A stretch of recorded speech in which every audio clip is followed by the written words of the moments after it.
Serie B-Win. Tutti i colori della passione.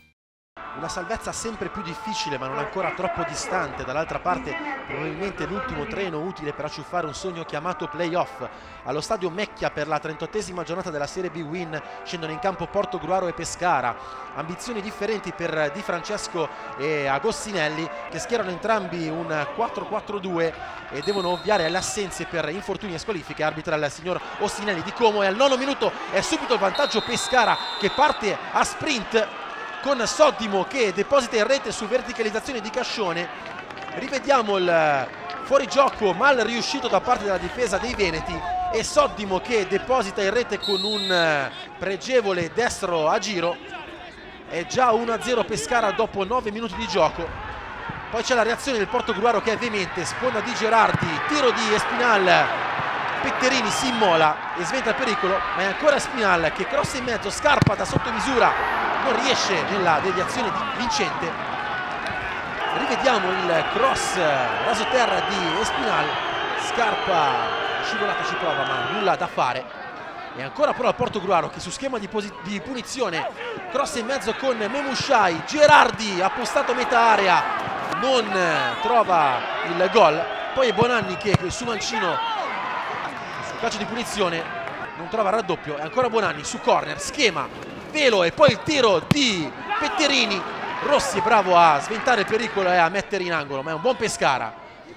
Nonostante la reazione del Portogruaro che porta poi a Scarpa a centro area, il pallonetto però del numero 11 non trova il pareggio e sul finire della prima frazione è Gerardi che prova la conclusione di destro, ma Pinna fa buona guardia e devia in calcio d'angolo.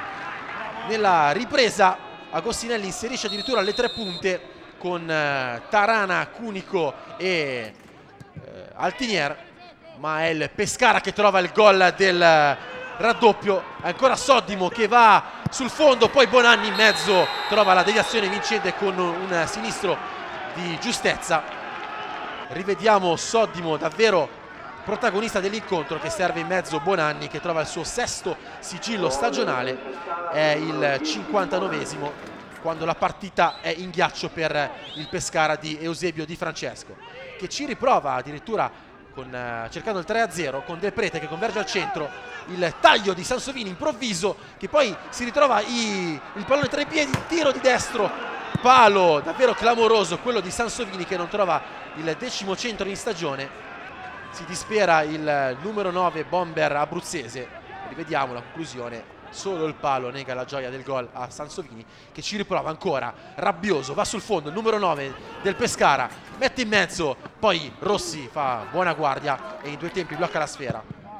Poi su un lancio dalla retroguardia è Altinier che neoentrato sfrutta l'occasione, calcio di destro da parte di Altinier che lambisce il palo. La risposta di Sansovini, numero 9 contro numero 9, però Rossi è bestia nera per il numero 9 del Pescara. E poi a 5 secondi dalla fine Altinier trova l'inutile gol della bandiera per i padroni di casa. Rivediamo la verticalizzazione, poi il pallonetto di ottima fattura di Altinier. Troppo tardi però, sono 3 punti che permettono al Pescara di credere ancora alla corsa playoff e invece una sconfitta che brucia per il Portogruaro, ormai terzultimo in classifica.